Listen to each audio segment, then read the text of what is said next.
ሰላም ጤና ይስጥልን ውድ ተመልካቾቻችን ከአባታችን ከእግዚአብሔር ከልጁም ከክርስቶስ ኢየሱስ ሰላምና ጸጋ ለእናንተ ይሁን። የዕለቱን መረጃ ይዤ የምቀርበው እኔ ጽጌረዳ አለሙ እንዲሁም ከመላ ስቱዲዮ ባለሙያዎች ጋር በጋራ በመሆን ነው። አብራችሁን ቆዩ።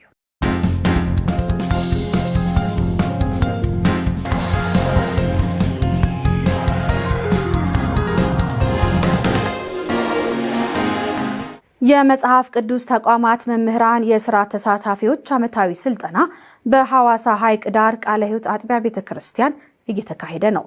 ባልደረባችን ዮናስ ተስፋዬ እንደሚከተለው ያቀርበዋል። የኢትዮጵያ ቃለ ሕይወት ቤተክርስቲያን ስነ መለኮት መምሪያ የመጽሐፍ ቅዱስ ተቋማት ማስተባበሪያ ያዘጋጀው የ2018 ዓ.ም ዓመታዊ የመጽሐፍ ቅዱስ ተቋማት መምህራንና የሥራ ተሳታፊዎች ስልጠና ከሐምሌ 27 እስከ ነሐሴ 1 ቀን 2000 ዓ.ም በሐዋሳ ሐይቅ ዳር ቃለ ሕይወት ቤተክርስቲያን እየተካሄደ ነው። ከሙያ አልባ መምህር ወደ መምህር አልባ ክፍል ወይስ የመምህርነት ሙያና የትምህርት ጥራት በኢትዮጵያ በሚል ዋና ርዕስ በሚካሄደው ስልጠናና የትምህርት ጥራትን ማሻሻል በስነ መለኮት ተቋማት የመምህራንና የአመራሮች ሚናን ማጠናከር እንዲሁም ከሐዋርያትና ነቢያት አገልግሎት ጋር ተያይዞ ሊኖር የሚገባው መጽሐፍ ቅዱሳዊ አቋም በስፋት እየተወያዩበት ይገኛሉ። በተጨማሪም በመጽሐፍ ቅዱስ ተቋማት ውስጥ የሚታዩ ተግዳሮቶችን ለይቶ በመለየት በመጽሐፍ ቅዱሳዊና በሙያዊ መርሆ ላይ የተመሰረቱ መፍትሄዎችን ለማስቀመጥ የተለያዩ ገለጻዎችና ውይይቶች እየተካሄዱ ይገኛሉ።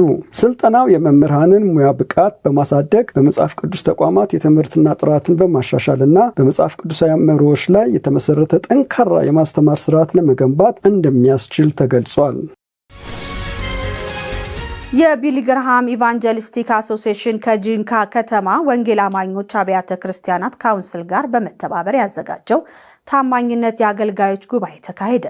ጂንካ ከሐምሌ 24 እስከ 25 2018 ዓ.ም የቢሊ ግርሃም ኢቫንጀሊስቲክ አሶሲዬሽን ከጂንካ ከተማ ወንጌል አማኞች አብያተ ክርስቲያን ካውንስል ጋር በመተባበር ያዘጋጀው ታማኝነት የአገልጋዮች ጉባኤ በጂንካ ከተማ ተካሄደ። ከሐምሌ 24 እስከ 25 2018 ዓ.ም በተከናወነውም ከ1300 በላይ አገልጋዮችና የትዳር አጋሮቻቸው በተገኙበት በዚህ ጉባኤ ላይ ታማኝነት ለጥሪ፣ ታማኝነት ለቃሉ፣ ታማኝነት ለቤተ ክርስቲያን፣ ታማኝነት ለቤተሰብ፣ ታማኝነት ለክርስቲያን ሕይወትና ምስክርነት፣ ታማኝነት ለሀገር የተሰኙ ርዕሰ ጉዳዮች ላይ ስልጠና ተሰጥቷል። በዚህ መርሃ ግብር የጂንካ ከተማ ወንጌል አማኞች አብያተ ክርስቲያናት ካውንስል ሰብሳቢ ቄስ አውግቸው ቸሩ ባደረጉት የእንኳን ደህና መጣችሁ ንግግር በዚህ ታላቅ በሆነውና በከተማዋ ለመጀመሪያ ጊዜ በተካሄደ ጉባኤ እጅግ ወቅታዊ እንደሆነም አስታውሰው የታማኝነት ጉዳይ የተዘነጋ ባለበት በዚህ ወቅትም ታማኝነት ከእያንዳንዱ አገልጋይ የሚጠበቅ ተግባር ነው ብለዋል። በመሆኑም የቢሊ ግርሃም ወንጌል አገልግሎት በሰጠው ራዕይ በከተማውና ዙሪያ ያሉ አገልጋዮችን በመጥራትም በወሳኝ ጉዳይ ላይ እንዲነቁ በማስቻሉ እናመሰግናለን ብለዋል። እያንዳንዱ አገልጋይ በተሰጠው የሥራ ድርሻ በታማኝነት የወንጌል ምስክር ሆኖ እንዲኖር ለአገልጋዮች የጠራውን የእግዚአብሔርን ቃል እንዲፈልጉም አሳስበዋል። እግዚአብሔር ሐሳቡን ሊያስተላልፍ የሚከለክለው የለምና እንድትጠሩ አገልጋዮች መመላለስ ከኛ ይጠበቃል በማለትም አክለዋል። የጉባኤው የክብር እንግዳ የሆኑት ቄስ ደረጀ ጀንበሩ የኢትዮጵያ ወንጌል አማኞች አብያተ ክርስቲያናት ካውንስል ፕሬዝዳንት ጉባኤውን በመባረክ ከከፈቱ በኋላ ባደረጉት ንግግር እግዚአብሔር ምንጊዜም እግዚአብሔር ነው፣ ታሪክ የሚለውጥ አምላክ ከኛ ታማኝነት ይፈልጋል። ታማኝነት ባለትዳሮችን፣ ታማኝ ወጣቶችን ይፈልጋል።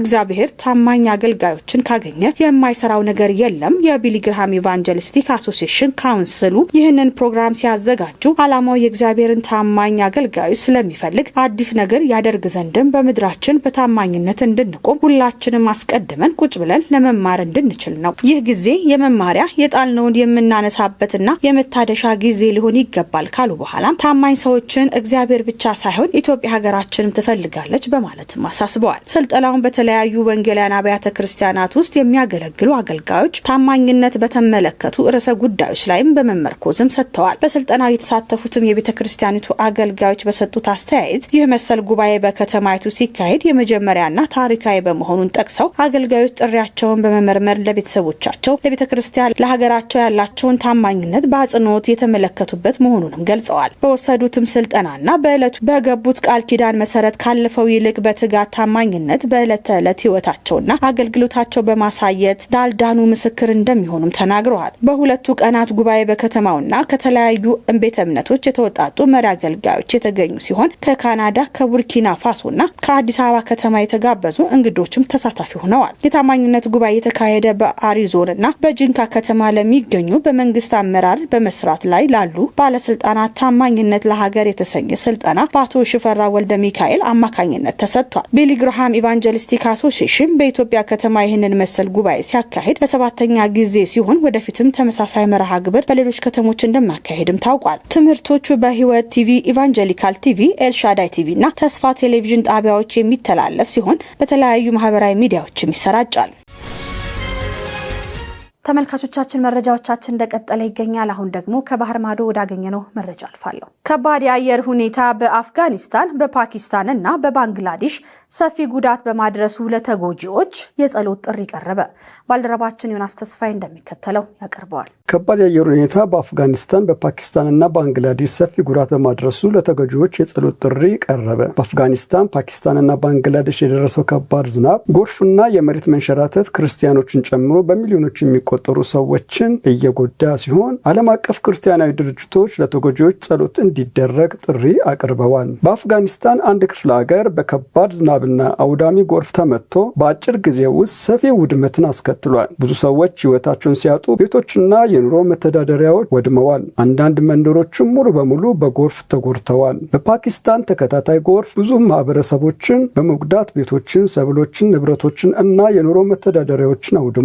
ብዙ ቤተሰቦች ምግብ፣ ንጹህ የመጠጥ ውሃ፣ መጠለያ፣ መድኃኒትና ሌሎች አስፈላጊ እርዳታዎችን በአስቸኳይ ይፈልጋሉ። በአካባቢው ያሉ አብያተ ክርስቲያናት አማኞቹም ቢጎዱ ያላቸውን ውስን አቅም ተጠቅመው ለተጎጂዎች ድጋፍ ለማድረግ እየተጉ መሆናቸው ተገልጿል። በባንግላዴሽ ደግሞ ከባድ ዝናብ፣ ጎርፍና የመሬት መንሸራተት ከ1 ሚሊዮን በላይ የሚሆኑ ሰዎችን በተጽዕኖ ስር አስገብቷል። ቢያንስ 51 ሰዎች ሕይወታቸውን አጥተዋል። ቤቶች፣ መንገዶችና የእርሻ መሬቶች በውሃ ተጥለቅልቀዋል። ብዙ አካባቢዎችም ከኤሌክትሪክ ከመጓጓዣና ከሌሎች መሰረታዊ አገልግሎቶች ተቋርጠዋል። በባንግላዴሽ የሚገኝ አንድ የአካባቢ አጋር ብዙ ቤተሰቦች ከመንግስትና ከሌሎች ድርጅቶች እርዳታ ማግኘት ቢጀምሩም ክርስቲያኖች በእምነታቸው ምክንያት ከእርዳታ ሊገለሉ ወይም መርሎ ሊገጥማቸው ይችላል በማለት ስጋቱን ገልጿል። ክርስቲያናዊ ድርጅቶች ለተጎጂዎች እንዲጸልዩ እንዲሁም የእርዳታ ስራዎችን በፍጥነት እና በፍትሃዊነት እንዲያደርሱ ዓለም አቀፍ ማህበረሰብ እንዲተባበር ጥሪ አቅርበዋል።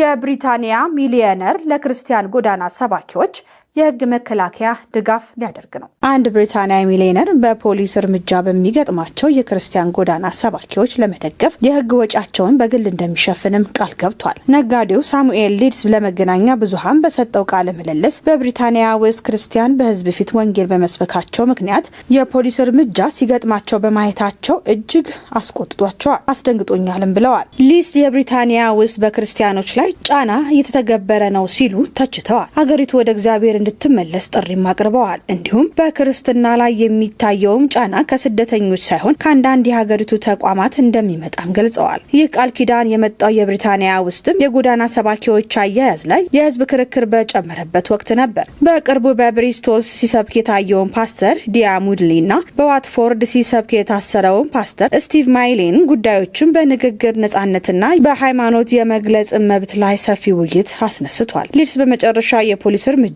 የሚገጥማቸው ክርስቲያኖች ዝም እንዲሉ ሳይሆን ተገቢውን የህግ ድጋፍ እንዲያገኙ እንደሚፈልግም ገልጿል። ዘገባው የሲቢኤን ነው። ፍሎሪዳዊቷ ወንጌላዊት በአውሮፕላን መነሻ መዘግየት ወቅት ወንጌል በመስበኳ ከበረራ ታገደች። ፍሎሪዳዊቷ ወንጌላዊት በአውሮፕላን መነሻ መዘግየት ወቅት ወንጌል በመስበኳ ከበረራ ታገደች። አንዲት ፍሎሪዳዊት ወንጌላዊትና በሶሻል ሚዲያ ተጽዕኖ ፈጣሪ ከኦርላንዶ ወደ ሳንዲያጎ ይጓዙ በነበረ በአላስካ አየር መንገድ አውሮፕላን ውስጥም የበረራ መዘግየትም ተከትሎ ለተሳፋሪዎች በመስበኳ ከአውሮፕላን እንድትወርድም ተደርጓል። ወንጌላዊቷ ዊትኒ ሊን በቪዲዮ እንደታየችውም ለተሳፋሪዎች የእግዚአብሔር ጊዜ ትክክለኛ ነው፣ ኢየሱስ ይወዳቸዋል በሚል መልእክት ማስተላልፋለች። ሆኖም በበረራ ሰራተኞች ድርጊቷ የደህንነት ስጋት ፈጥሮብናል በማለታቸው ከአውሮፕላኑ ያስወጧት ሲሆን አየር መንገዱም ወደፊት በበረራዎች እንዳትጠቀምም እገዳ ጥሎባታል። ሴትዮዋ ድርጊቱ መንፈሳዊ ውጊያ ስትልም ገልጻለች። የድርጊቱ ቪዲዮ በሶሻል ሚዲያ ላይ ከተሰራጨ በኋላ ህዝቡ በሁለት ተከፋፍሏል። ክርስቲያኖች ድርጊቷን ሲደግፉ፣ ሌሎች ደግሞ አውሮፕላን የቤተ ክርስቲያን መድረክ አይደለም፣ ተሳፋሪዎች ተገደው ስብከት የሚሰሙበት ቦታ አይደለም በማለት ኮንነውታል። ሊን ግን በአውሮፕላን ማረፊያ ውሎዋ በመንፈሳዊ ቀጠሮዎች የተሞላ እንደነበር የምታመን ሲሆን ለሾፌርና ለሆቴል ሰራተኞች ጸሎት ማድረጓንም ገልጻለች። በተጨማሪም ከአውሮፕላን እንድትወርድም ከተደረገች በኋላ ያገኛቱን ፓይለቶችና የፖሊስ አባላትም ስትባርክ የሚያሳይ ቪዲዮን አጋርታለች። ዘገባው የክርስቲያን ፕሪሚየር ኒውስ ነው። ውድ ተመልካቾቻችን ለዛሬ ያዝንላችሁ መረጃዎች እነዚህን ይመስሉ ነበር። ከእናንተ ጋር አብሬ የቆየሁትን የጽጌረዳ አለሙ እንዲሁም ከመላ የስቱዲዮ ባለሙያዎች ጋር በጋራ በመሆን ነበር። ከቀሪ ሕይወት ቴሌቪዥን ፕሮግራሞች ጋር መልካም ቆይታ